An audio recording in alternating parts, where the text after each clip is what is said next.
Hello everybody, Reggie Time here, and today we're going to do a video about my biggest ever downswing and then just have some general observations on downswings because it's something that I've been asked about quite a lot over the course of my time, and it's something that's come up probably about from 3 or 4 people recently asking like what's my biggest ever downswing, etc. People like that sort of talk. I don't like to focus on negative stuff, but at the same time we've all got stories for it, haven't we? So I guess this is mine. So yeah, my biggest downswing to date was, it's a relatively small amount of money. It's a lot of money. I'd quite like to have it, but it's a relatively small amount of money in the grand scheme of things. It's like £1,400, and to be frank, I handled it just about as badly as I could at the time. It was quite a good time ago. It's probably like 2007, something like that. And at the time, I'd built my bankroll up, and I was playing like 50 full ring cash games on the old Betfair client, on the old Gus Hansen Betfair client, and I'd started playing some 100 cash games too, full ring. The games were like ridiculously, absurdly soft. You wouldn't believe how soft they were. There were just like 40/8s everywhere and just a few regulars, etc. And I was used to winning literally every single day. It was like 2007, 2008, somewhere around there. And that the games were just absurdly soft. It was like fishing with dynamite. There was probably no more than 2 or 3 other winning players in the pool at the time. Maybe slightly more. Maybe my memory's slightly hazy on that. But there wasn't many. There was usually me, a couple of regulars, and like 6 fucking big fish, really, all the time, And some of the better players even back then, they were like, you thought they were good, but they were playing like 20/10 and stuff. They were just tight players that just got value from people who didn't understand they were tight, So yeah, I managed to swell my roll from around £1,000 at the start to £4,000 in literally just a couple of months, maybe 10 weeks tops. And I genuinely thought I'd found the solution to life. I thought, we've cracked it here. I started to out like the £200 buying games, and I genuinely saw like this huge opportunity to be able to quit my job. The job I had at the time was in a lab in a factory. I fucking hated it. And I was just seeing all these big things through my future, thinking, wow, if I can make like another couple of thousand, so making £3,000 a month, then fucking happy days, we're in business. And I got way ahead of myself. I was just so full of confidence, it was unreal. I made £3,000 in like maybe 2.5, 3 months. I literally just felt invincible. And this was before I had a big network of like poker contacts to help keep my feet on the ground. I just had a few buddies that I played live with, and one guy who played in the same online games as me to discuss poker with. And to be frank, they were as like inexperienced and noobish as me when it came to like not understanding just how fucking sick variance is. It wasn't obvious at the time, but now it's very obvious now that I was just on some fucking huge heater. But at the time, I thought I was like literally levels ahead of what I consider to be clueless opponents, and I probably was. But I was undoubtedly a crusher in those games. But over the 8 to 10 weeks, I'd probably had a win rate of like 30 bigs to 100 or something like that. It was fucking absurd, and I just thought that was how it was going to be for like the rest of my poker life. I didn't understand that the 30 bigs was a fucking huge heater. My win rate was probably closer to like between like 8 and 15, maybe something like that. I didn't feel like I was being arrogant at the time, and I didn't feel like I was being dismissive of my opponents. But subconsciously, I must just have been like as arrogant as I could possibly be. I just went into the games assuming that I could never fucking lose. And to be frank, I was heading for a big fall. I just didn't know it yet. I don't really remember too well how the downswing started. I think I lost got stacked a couple of times at 100 bands deep, 2 or 3 times maybe. I just felt a bit stung by it, I was like, oh, well, this doesn't happen to me. What the fuck's going on here? Losing £200 in a night just didn't fucking happen to me. It just wasn't what happened. I just won. I just didn't get felted because the guys just weren't that fucking aggressive. So I just wasn't. I'd been getting felted for like 10 weeks. I'd barely lost a fucking full stack in any pot. It was just win, small loss, win, small loss. So yeah, these getting stacked just didn't happen to me. And then I had like a 3 buying downswing. It just didn't happen at all. It was absolutely unheard of. My graph was just literally 45 degrees straight up. So yeah, it stung me a little bit. I lost 2 or 3 binds in a couple of nights, and Yeah, I was like, well, this isn't fucking right. You see what's going on here? A few days later, it had increased to £500. So, yeah, this is when it started to just go a little bit wrong for me. And instead of steadying the ship and just playing like the 15L games until it settled down again, I did the worst thing I could possibly have done, and I started to chase my losses, which is fucking bonkers, really, because it didn't matter that I was still up by like £2.5 since the heater began. I saw myself as being stuck £500, and I wanted the feeling of being invincible back. All of a sudden, I felt a little bit vulnerable. I'm like, well, I've lost £500. I don't want to lose another £500, etc., etc. And yeah, my game it deteriorated pretty quickly, which just goes to show that I wasn't anywhere near as good as I thought I was, because my game did degrade quite quickly. I started trying to force the action too often, and I'd take down pots with like fucking ridiculous, hopeless bluffs, and just being a station with hands that I was like trivially folding just fucking days earlier. So it goes to show that my A game was really good, but it wasn't backed up with a good B game or a good C game. It was just fucking hell, once my A game goes, I was rubbish. I was literally fucking rubbish. I eventually ended up blowing off like the £1,400 in just over a week, and to be frank, I was absolutely fucking gutted. I was totally devastated. At the time, my bankroll was pretty much my net worth. I was living hand to mouth from work. You know, we did okay, had a reasonable salary, but I was just spending it all as you do. And we didn't have any savings at all, hardly. And what was in my bankroll was way bigger than anything else I had anywhere in the world. You know, I had maybe whatever at its peak, £4,000 in my bankroll, and you know, a few £100 in the bank. It was fucking ridiculous times, to be frank. And it didn't help that all my kids were like little at the time, and we didn't have much spare cash to spend on them until I started playing poker and winning. You know, if I had £500, I felt like I was a rich man.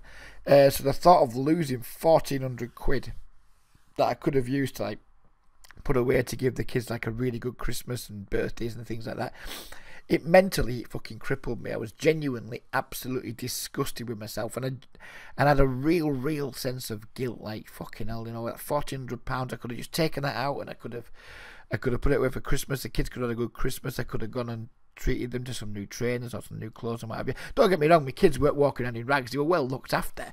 You know, they were well fed. They were well clothed. There was nothing wrong. You know, it wasn't like the kids were having some detriment because of it, but I just think I could have spoiled them. You know, I felt like that money there, we could just have spoiled them. I could have gone and booked a holiday or something. You know, I could have had a lot better use for the £1,400 than just spunking it off on Betfair, and that's where my mindset was. It's not a good mindset, but it's where it was at the time. So just as I'd like overreacted to the heater, thinking that I was the most fucking invincible person ever, and then I had an even bigger overreaction to the downswing. I was incredibly angry with myself. I was so angry with myself that I just said fuck it, and I just withdrew another £1,500. So on top of a £1,400 downswing, I withdrew another £1,500, and I put it away to spend on like just family, birthday, Christmases, little holidays, things like that. And that now all of a sudden my bankroll had gone from being up £4,000 to below £1,000 within literally 10 days. And all I knew at the time was that I just had to like process the feelings of guilt, and that withdrawing the money helped me do that. And, you know, it was a bad idea, but it helped me do that. I was like punishing myself for losing, and I guess I was also protecting myself from like being able to lose even more money. I didn't want to deal with losing another 1,000 or something like that without having nothing to show for it. I kind of at the time probably felt, you know what, I don't want to drop all the way back to nothing here and just like lose £4,000, because I'd feel like I wouldn't be able to handle that. You know, just it wouldn't have gone down well. And yeah, it was a really poor reaction. I shouldn't have withdrawn so much and forced myself to move right down from the games I was playing in, because it was still super soft and there was still tons of money to be made. I started to just play like 20L, 30L, 6 max, and I did pretty good pretty quickly. But every time I had some heat after that, I just withdrew and stayed in the smaller games, because, to be frank, I was scared to move back up and potentially expose myself to losing another £1,000 in a week or whatever. You know, I was scared of that feeling of that bad again. It would probably be at least 2 years or more before I had the confidence to go and like play 15 full ring on Triple Eight. It was when Betfair moved from the old Gus Hansen standalone software. I think they moved to the iPoker network or something. I don't fucking microgaming, not sure which. But they moved and they become part of a bigger player pool. And that's when I moved to Triple Eight, started playing full ring, and the 15L games were really soft. My friend had moved there a couple of months earlier. He told me how soft they were. And I had the confidence to go and do it again. I went and played. And then latterly I moved back up to like 100L and started showing some good tours. So I finally got some good 200L games. So I finally got back to having the nerve to play higher again. But it took a long time. But it's like I look back now and I just think how much that downswing cost me. It was certainly much more than the 1,400 quid that I actually lost at the tables, because of how much I limited my earning potential for the next like couple of years or so. And this was like right during the height of the poker boom. Yeah, I mean, if I'd just kept my nerve, kept my bankroll where it was, who knows? You know, it's hard to say how much more I would have made, but I think we're probably talking thousands and thousands and thousands, if not tens of thousands. I'm not sure, because we were playing much lower, etc. I don't like to think about it, but it was a decent chunk of money anyway. So, what should I have done differently? That's pretty hard to say, because at the time I just didn't know how sick variance was. I mean, I was newish to poker. I'd been playing 2 or 3 years, maybe 4 or 5 years. I'd just been playing tournaments. I knew like poker was like or I thought I knew poker was a high variance game. But once I became a winning player, I was ignorant to just how high variance it was. I was like so fucking full of like a sense of entitlement of, yeah, well, I've worked hard on my game. I've earned this. I deserve it. And I just didn't understand that there was like two sides to variance, really. I was just used to being a winning player. And for me, a downswing, you know, it didn't really enter my mind that I could lose like over £1,000 in a week. So yeah, if I could go back and speak to the old me, I think I would have agreed with my decision to move down a little bit, but not to be as harsh as I did. I have no problem at all with my decision to withdraw some of my bankroll to like help salve my conscience, to put some money away, to have some money in the bank, to like treat the kids, just to make myself feel better, to start myself feeling better as a human being again. But I was silly to reduce my roll to a point where I had to move down so low, and I could have easily just left myself with 1,500. I mean, I would have, you know, still withdrawn £900, which would have like been a nice boost to my overall like net worth, life roll, whatever you want to call it. But I could have left myself with £1,500 just so I could stay in the 50L games. I mean, I was getting decent enough rate back at the time, and you know, if I just ran even or what have you, I could have easily built my roll back up like to 3,000 plus in a few months, and then just stayed in the games that I was in. But I just didn't know how to handle the shock of losing like over a month's salary in a week. I'd spent days and days with my gut just churning over my losses. I could barely think of anything else. I hadn't learned to detach myself from the money yet. And that's still something that I kind of have a problem with if I play higher than 50 to this day. I think like I become scared money. If I play 50L in a tough game, I just quit it. If I play 50L in a soft game, I'm always aware that, you know, if this goes badly wrong, I could drop £300 or £400 in a day, which still bothers me somewhat. You know, because, you know, it's difficult to deal with like losing high amounts. I find it difficult anyway. I mean, as you all know by now, I'm the sort of player who puts himself in like super soft situations most of the time. And I think a lot of that is to do with just the hangover I still feel to this day of like losing more money than I ever felt comfortable with. So what should I have done? I mean, I should have reached out to the to the community way more than I did. I was a member of some online communities back at the time, but I was way too arrogant to ask strangers for advice. And to be frank, I also didn't like the way like the people on the forums communicated with each other. It was all very like Americanized and I thought rude and aloof and what have you. And I was also capable of being, well, I still am capable, but I was very capable of being quite the dickhead myself back then, you know, a bit fucking trolly and, you know, I don't fucking know, but I was a dickhead. I was young, immature, well, not young, but I was about 30. I hadn't fucking matured properly yet. And yeah, I just didn't reach out for help whatsoever. Certainly didn't talk to my fucking wife about it. To this day, she doesn't know that I lost £1,400 in a week. She might if she ever listens to this, but she didn't know it back then, and she still doesn't know it now. So what do I do now? I guess, you know, to stop meandering and rambling along. What do I do now if I'm having a bad run, and what do I recommend that you guys should do? I guess that's where we're at with it. So firstly, for myself, I'm kind of in a pretty fortunate position now of being like much healthier financially. I'm not a rich man, not by a long way, I'm far from being wealthy, but my life roll's now bigger than my bankroll, and I have no problems with ego anymore.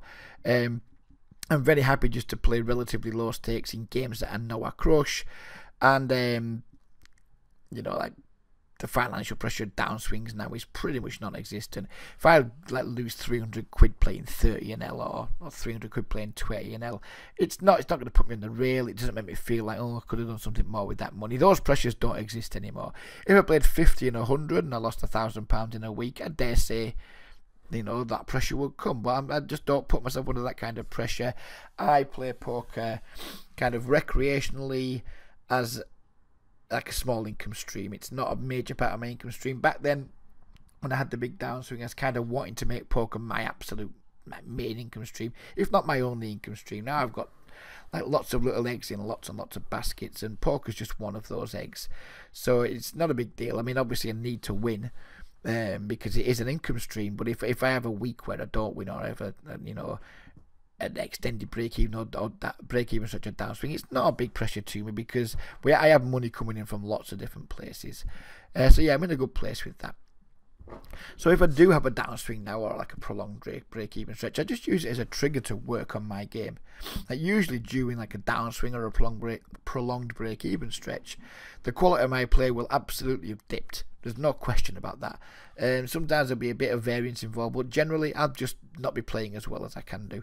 And it's very likely for the same on you guys too. Downswings aren't just a matter of running bad, it's more than that. It's a lot of playing bad in there too.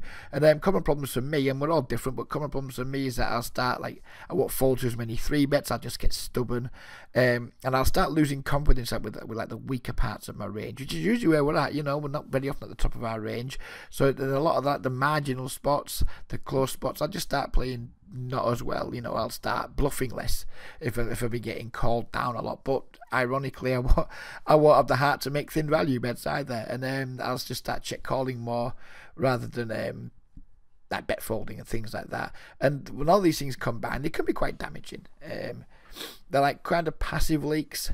That's usually when my game goes off. It usually goes off in a passive way, not in an aggressive way. So I don't like monkey tilt very often at all now, but I can quite often like just drop into zombie mode and just play some very moderate poker for days and days on end. I don't have many downswings these days, but I can sometimes have like break-even stretches that go on too long because I just haven't been playing anywhere near my best. So once I manage to identify that these leaks have resurfaced, I tend to try and play some fewer tables and like just focus really hard on the quality of my play. I'm more than happy. I'm not a high volume player anyway, but I'm more than happy to sacrifice volume when I'm not playing well and just try and get back to playing like my best game as quickly as possible. And because I'm used to the same leaks popping up, it's usually not that hard to get back to somewhere near my best. And then it's like a cycle, isn't it? You add a few more tables because you're like playing well and you're in good form, and then gradually you know because you're playing more tables, your game will just drop off slightly to a point, and then you start playing badly. It's just like a circle. It's like boom bust, boom. Well, not boom and bust, but play really well, add volume. Over time, your game will regress slightly to a point where you start like plateauing, and then that's my trigger to say, right, get back again. So my graphs are frequently like going up nicely, bit of break even, go up nicely, bit of break even, and I don't really do the downswings too often these days, which is quite nice.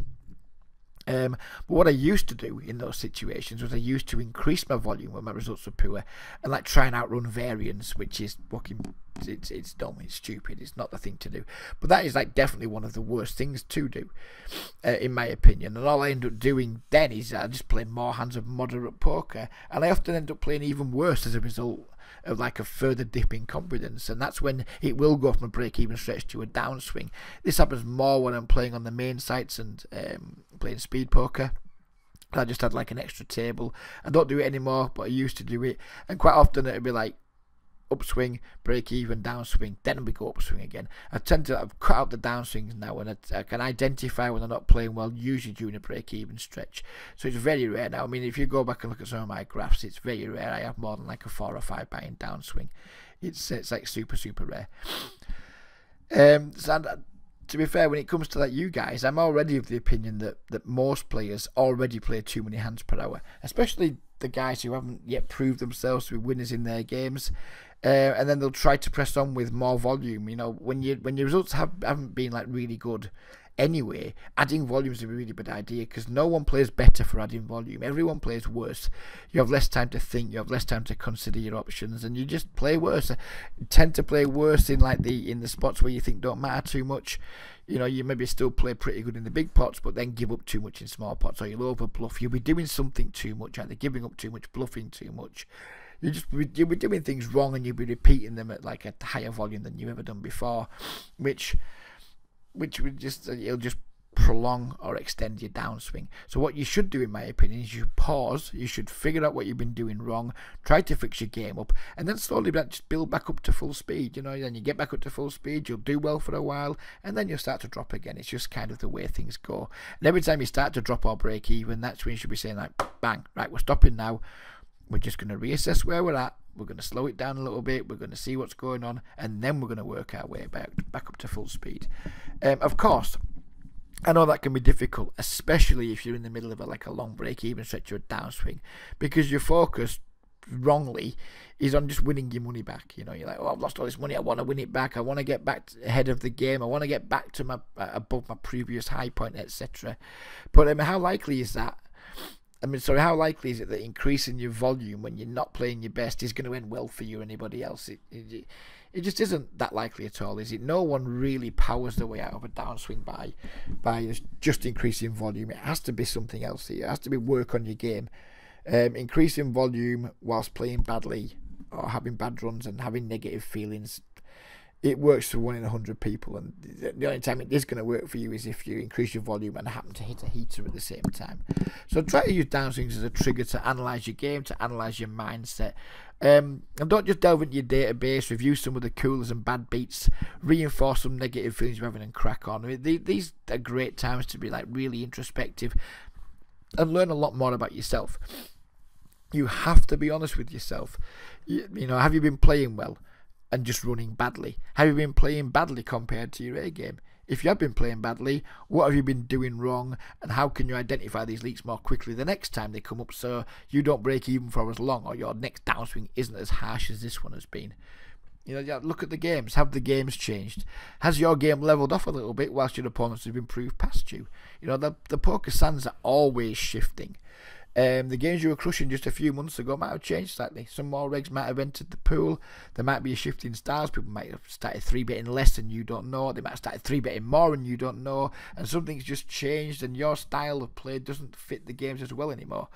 And then maybe you haven't noticed that straight away, which means you might need to adjust your own strategy. And you probably will need to adjust your own strategy from time to time. We can't just do the same things like 12 months of the year because the game's changing. Like we said, the sands are always shifting. And if you're standing still, then you're going to start falling behind, aren't you? So yeah, then just be really introspective. You've got to be your own biggest critic, but in a really objective way. Not just saying to yourself, fucking hell, you shit, you fucking sort your head out. You've got to be objective with it. You've got to be positive with it. Downswings are never nice, and let's be honest, they never will be nice. But however, they can genuinely be turned into a positive if we react to them in the correct manner. If you react like I did back in the day and just throw all your toys out of the pram, it's stupid. I did it and it was a stupid thing to do, and who knows how much money it cost me. But also blaming everyone else but yourself is also stupid. Arrogantly just putting it down to variance and not changing anything about your approach to the game and what you've previously been doing, that's stupid too. You've got to be capable of being really, really objective and just taking a step back. So if you're in a downswing now, or the next time you're in a downswing, just do take that step back. Take some time out to assess the situation accurately. If you're not accurately assessing the situation, how are you going to put it right? This doesn't have to take days. Sometimes it can just take a few hours, or what have you, half a day or something like that. Just take some time, review what's been happening objectively, and make a plan to restore your game to its highest level. We're all different, and we'll all have different methods of doing that, depending on where our leaks have sprung and what have you. How we do it isn't that important. The important part is just taking some time out, being objective, and planning a sensible route back to success. So there we go. That's how I deal with downswings, and it's how I advise some guys who maybe haven't thought too much about them, how they should deal with downswings too. I hope that sharing my story has been useful to some of you. It's not been a nice memory for me to share, but at the same time, it's you know, it's obviously it's completely fine. I don't give a toss. It's gone now. It was a decade ago, so it's over a decade ago maybe. So I'm over it, but still, you know, some of those like scars are still there today, and they maybe never heal, and maybe they've held me back a little bit. Who knows? But yeah, I hope sharing my story has resonated with some of you guys and been useful to you. If you do have any questions, please just ask below or add any comments. And as long as like they're respectful and polite and not just dickish, I'll be more than happy to respond. Yeah, so I hope you guys have enjoyed this. Hope you got something from it. And I'll leave you to it for now. Have a good week, and bye-bye for now.